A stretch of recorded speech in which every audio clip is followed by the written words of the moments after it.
What the haters talking about?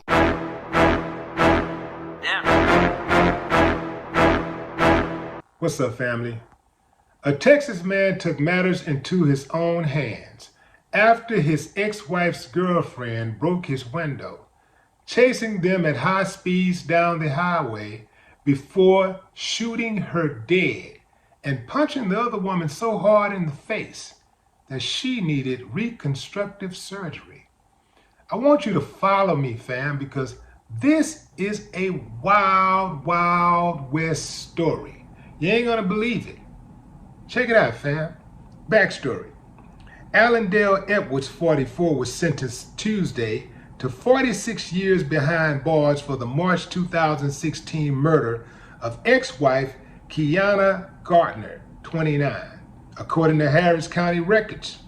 He was convicted of murder after a jury trial on October 31st, but filed to appeal the decision on November 3rd, per court records. Per Texas law on aggravated felony firearm cases, he will be eligible for parole only after serving half his sentence. Simone Massey, Gardner's romantic partner, who was punched by Edwards after he took Gardner's life, says she will do whatever she can to make sure they don't let him out before his sentencing is over. Check out what she said. They have a right to appeal. There's always appeals. But that doesn't mean they'll get out, Massey said on Sunday. Kiana can't come back. The media and everyone else doesn't know what we've dealt with from this guy. I feel like he needed to be locked up a little longer than that. Yeah, I broke a window. Do I feel like my actions on that night were right? No, but I didn't kill anyone. He did. Edwards and Gardner, who had two children together aged 3 and 5 at the time of the killing, had an acrimonious relationship exacerbated by child custody disputes, District Attorney Kim Ogg wrote in a press release Thursday. The couple had been living apart for 3 years when the tensions reached their climax on March 19, 2016. In August 2014, Gardner was charged for trespassing on Edwards' property per a criminal complaint. At the time, Edwards told a police officer that he had been having problems with Gardner, which included harassment, disturbances, and criminal mischief, and that Gardner had been given criminal trespass warnings on his property on 2 occasions. Massey, who was there at the time of the incident, per Baytown Police Department records, said that Gardner was trying to pick up her belongings from the residence. Meanwhile, per a letter penned to the court by Gardner's employer at Medical Plaza Mobile Surveillance, Edwards repeatedly placed calls to the woman during her work hours. After witnessing how upsetting and disruptive Edwards' calls were to Miss Kiana Gardner, our supervisor and I began intercepting his calls. The calls started around the beginning of August 2013 and would range between 2 and 3 a week, sometimes multiple times a day. The taunting calls, sometimes made under false names to bypass employees' attempts to keep him from reaching the woman, continued until at least February 2014 per the letter. Now follow me, fam, because this story is about to get extremely interesting.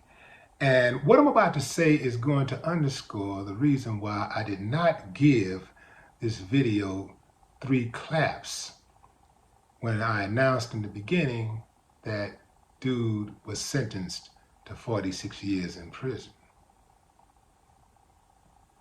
Check this out.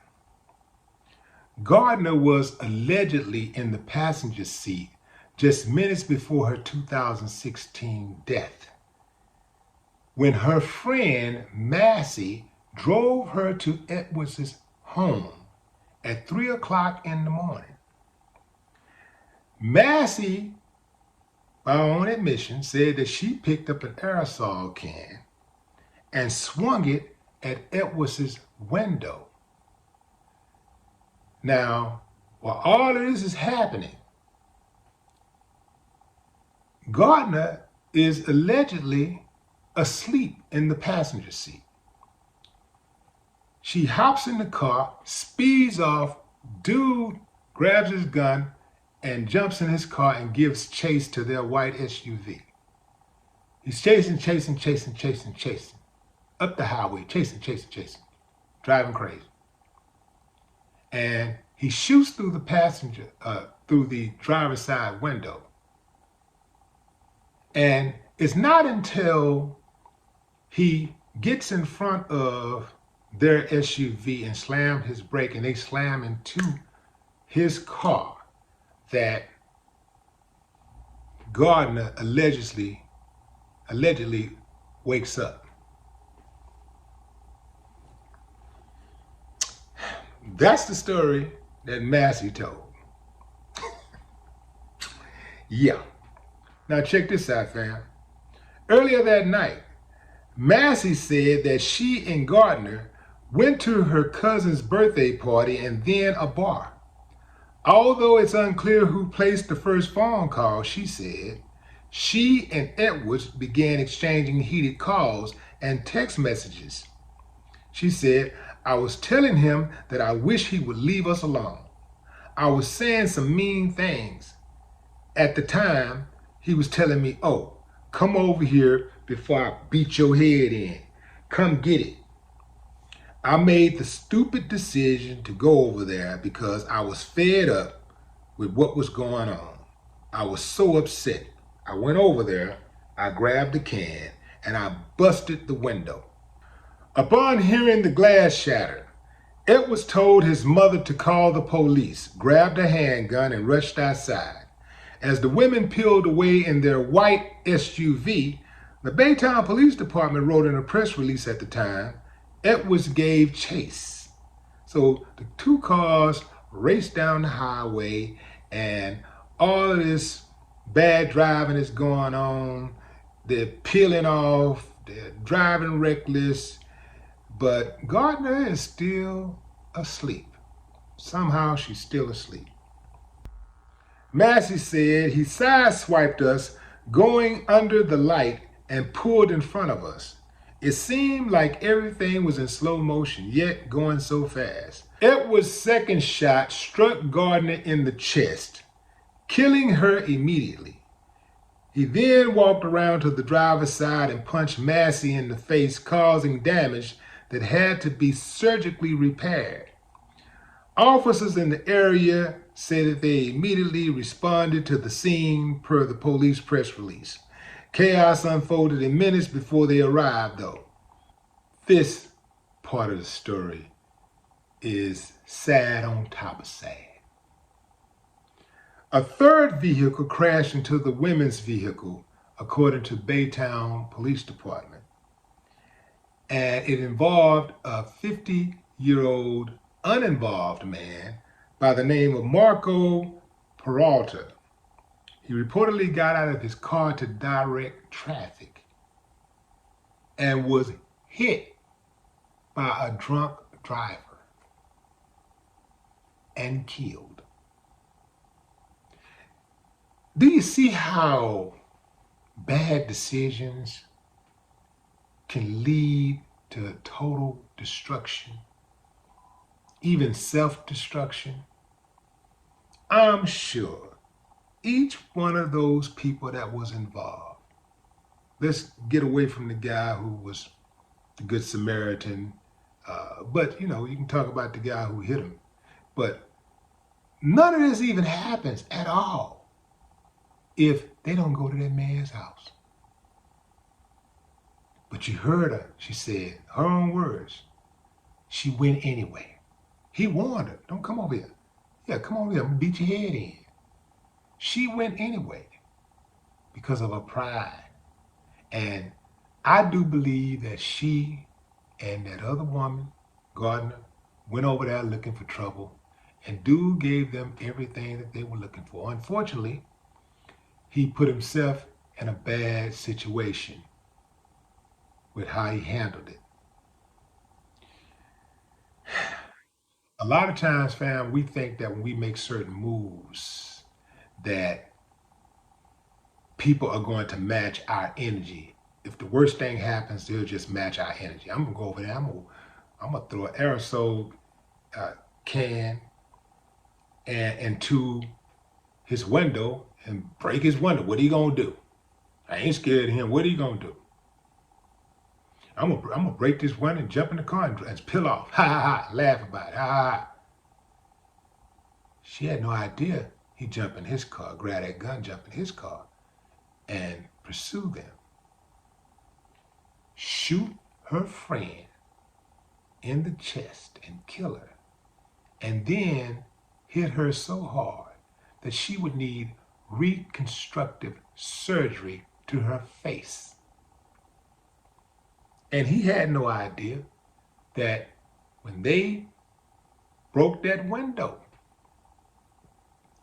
and he grabbed that gun, that he would perhaps even take it that far. He probably didn't even want to take it that far. He probably was just mad at the time, just mad. And maybe he did have killing on his mind at that point. And he was just out of control. See, that's the problem, fam. You cannot allow a moment to destroy your movement. That's what he did. This dude allowed a moment to destroy his movement. He threw it all away over a couple of chicks. One he was done with, the other one who didn't matter at all, who never mattered. Well, I guess the other one was still his wife, so that was a custody battle going on there. But, a lot of bad blood. This is what I just want to share with you guys real quick before I let you go. It's difficult for me to understand how two people can get together and have a whole lot of fun, have a whole lot of sex, so much sex that they produce two children. Two children that I'm sure each of them loved, perhaps more than they love themselves. But yet, when you grow apart for whatever reason, it don't work out, they just throw all of the good stuff, all of the happiness, all of the fun that they had with that person, and that person was responsible for. They just throw all that away. Even if everything else failed, you had two good children. You got two kids out of the deal that you love. You got two kids. That person helped you get there. Both of y'all are equally responsible for those kids being in the world. So if you love your kids like you say you love your kids, why can't people just decide, you know what? I want to say this, I want to do this, but I love my kids for real, so I'm going to make sure my actions are consistent with the outcome that I want. I'm going to make sure that I don't just say I love my kids, and those are not just empty words, but I'm going to prove it by my actions. I'm not going to try to bring physical harm to somebody that I know they love. No matter, okay, maybe I hate them. I can't stand her, whatever, I can't stand her. Maybe she can't stand me or whatever. But those kids, they ain't in that. They love regardless. They love mama, they love dad. So when you try to hurt one of them, when you hurt them, you hurt your ex, you're hurting your children, right? You hurt your current significant other, you hurt the children. But see, we really don't love, and I think I figured it out, we really don't love the kids like we really say we do.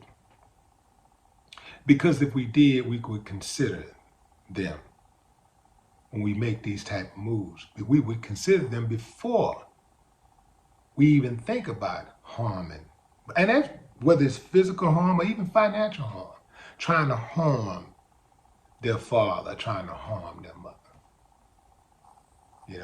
To me, that's just the adult thing to do. I know sometimes adult people want to act like kids and all that kind of stuff, but I don't see any maturity in that. And I think that when you hit a certain age in life, you get to be in your 30s and 40s and 50s, all that kind of stuff.